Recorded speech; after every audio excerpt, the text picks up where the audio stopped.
बुद्ध की कहानियां जीवन से जुड़ी हुई कहानी हैं और आज भी हमारा मार्गदर्शन करती हैं। यही कारण है कि हिंदी में बुद्ध की कहानियां बेहद लोकप्रिय हैं। इसी मकसद से हम आपके लिए एक बुद्ध की एक लोकप्रिय कहानी लेकर आए हैं, जिसका शीर्षक है जब किस्मत खराब हो। यह हम सबके जीवन से जुड़ी हुई कहानी है। हमें उम्मीद है कि गौतम बुद्ध की ये कहानी आपको पसंद आएगी। एक बार की बात है, महात्मा बुद्ध के शिष्य आनंद कहीं जा रहे थे। रास्ते में उन्होंने देखा कि एक अधेड़ व्यक्ति एक चट्टान पर बैठा रो रहा है। वे उसके पास गए और बोले, क्या बात है वत्स, तुम कौन हो और क्यों रो रहे हो? आनंद की बात सुनकर उस व्यक्ति की सिसकियां थम गईं। वह अपने आंसू पोंछता हुआ बोला, मैं पास के गांव का रहने वाला एक बदनसीब व्यापारी हूँ। मैं जो भी काम करता हूँ वह बिगड़ जाता है। व्यापार के चक्कर में मैंने अपनी पत्नी के गहने गंवा दिए, मैंने अपने परिवार को भी खो दिया, यहाँ तक कि मेरा घर भी गिरवी पड़ा है। मुझे तो लगता है कि मैं किसी काम का नहीं हूँ, मेरी किस्मत ही खराब है। उसकी बात सुनकर आनंद बोले, तुमसे किसने कहा वत्स की तुम्हारी किस्मत खराब है? जरा मैं भी तो जानूं कि तुम्हारी किस्मत में क्या खराबी है। वह व्यक्ति बोला, पहले मैं खेती करता था, पर हर साल उसमें घाटा होता था। कभी सूखा पड़ जाता तो कभी ज्यादा बारिश के कारण फसल बर्बाद हो जाती। इससे परेशान होकर मैंने व्यापार करने का निश्चय किया। मैंने पत्नी के गहने बेचकर अपना व्यापार शुरू किया, लेकिन मेरा व्यापार नहीं चला। शुरू में परिवार वालों ने मेरा साथ दिया, लेकिन जैसे जैसे मुझे नुकसान होने लगा, मेरे परिवार वाले भी मुझसे दूर हो गए। मैं यह सब उनके लिए ही कर रहा था, लेकिन अब वे लोग मुझे देखकर नजरें फेर लेते हैं और मुझे ही मेरे परिवार की दुर्दशा का जिम्मेदार ठहराते हैं। उस व्यक्ति ने एक लंबी सी सांस ली और फिर बोला, मेरा एक मित्र है, उसने भी मेरे साथ अपना व्यापार शुरू किया था। उसका व्यापार अच्छा चल रहा है। वह जब भी मेरे घर आता है तो अपनी सफलता की कहानियां सुनाता है। उसकी बातें सुनकर मेरे घर वाले भी कहते हैं कि उसे देख और कुछ सीख। हमें तो लगता है कि तेरे वश का कुछ भी नहीं है। उन लोगों की बातें सुन सुनकर अब तो मुझे भी लगने लगा है कि शायद मेरे वश का कुछ भी नहीं है। अब तो मुझे अपना जीवन ही व्यर्थ लगने लगा है। मेरे मन में ख्याल आता है कि अपना जीवन समाप्त कर लूं। मैं यहाँ आया भी इसी इरादे से था, लेकिन हिम्मत नहीं कर पाया, इसीलिए यहाँ एकांत में बैठा विलाप कर रहा था। आनंद बोले, ओह तो ये बात है। वैसे क्या तुम इसके अलावा कुछ और भी कहना चाहते हो? उनकी बात सुनकर वह व्यक्ति बोला, एक ओर मेरा हर काम खराब हो जाता है, दूसरी ओर मेरा मित्र है जो हर समय मुझे नीचा दिखाने का प्रयत्न करता रहता है। मुझे समझ में ही नहीं आता है कि मैं क्या करूं। आनंद बोले, क्या तुम अपने मित्र की बातें सुनकर दुखी हो जाते हो? हाँ, मैं उसकी बातें सुनकर स्वयं दुखी हो जाता हूँ, उस व्यक्ति ने जवाब दिया। आनंद ने पूछा, तुम्हें किस बात का दुख होता है? अपने असफल होने का या फिर मित्र के सफल होने का? उनका सवाल सुनकर वह व्यक्ति एक पल के लिए सोच में पड़ गया। फिर वह बोला, अगर सच कहूँ तो मुझे अपने असफल होने का उतना दुख नहीं होता है जितना कि मित्र के सफल होने का होता है। अर्थात यदि तुम्हारा मित्र असफल हो जाए तो तुम्हें खुशी होगी? आनंद ने प्रश्न किया। वह व्यक्ति बोला, हाँ, मुझे बहुत खुशी होगी। इसका मतलब है कि तुम्हारी खुशी तुम्हारे मित्र पर निर्भर है। आनंद बोले, अगर वह चाहे तो तुम्हें खुश कर सकता है और अगर वह चाहे तो तुम्हें दुखी कर सकता है।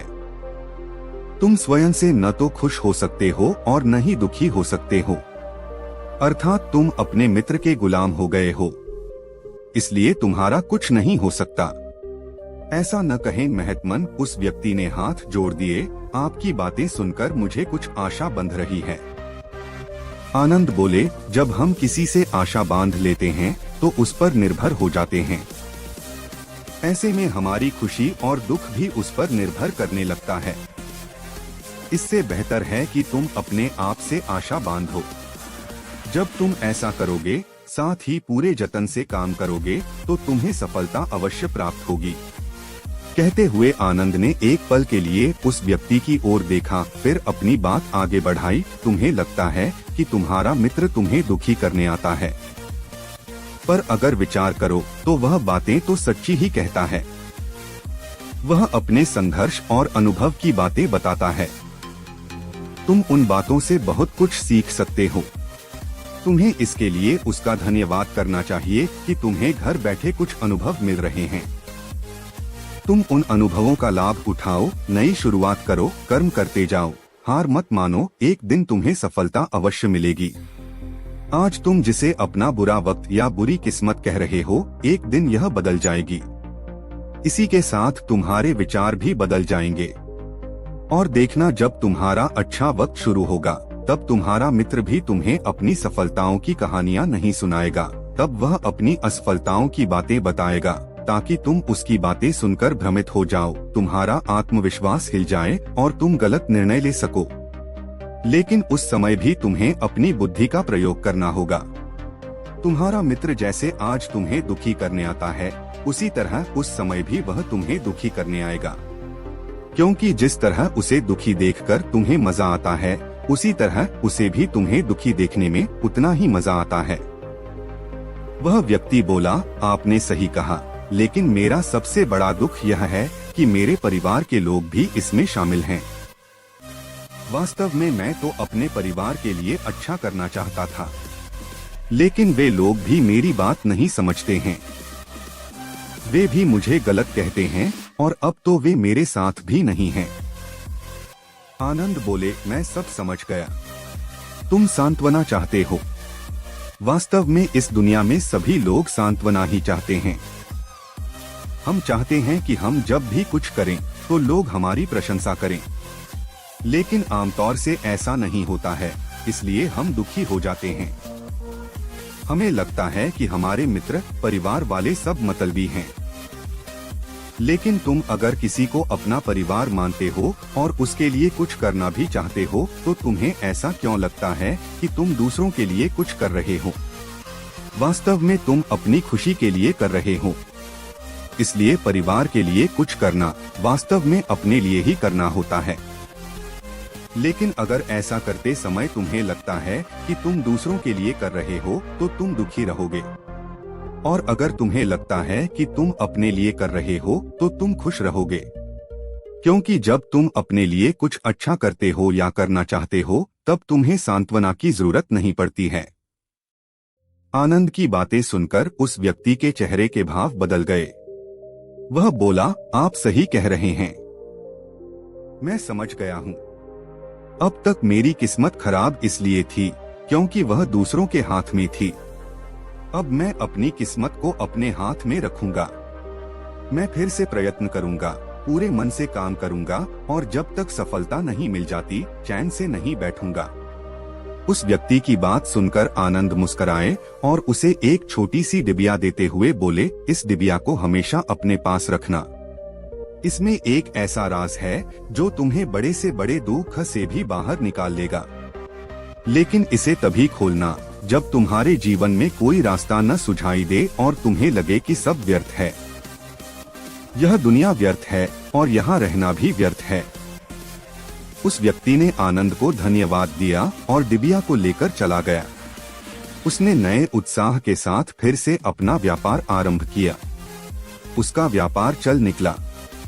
अपनी मेहनत और लगन के बल पर वह एक बड़ा व्यापारी बन गया। परिवार वाले भी उसके साथ आ गए और उसका जीवन हंसी खुशी बीतने लगा। अब वह भूतकाल का रोना छोड़ चुका था। वह भविष्यकाल की भी चिंता नहीं करता था। बस अपने वर्तमान को संवारने में लगा रहता था। और जो कुछ भी वह करता था, वह अपने लिए करता था, अपनों के लिए करता था। इसलिए वह प्रसन्न था। उसके जीवन में अब कोई दुख नहीं था। लेकिन वक्त हमेशा एक जैसा नहीं रहता है, वह बदलता रहता है। उसके जीवन में भी बदलाव आया।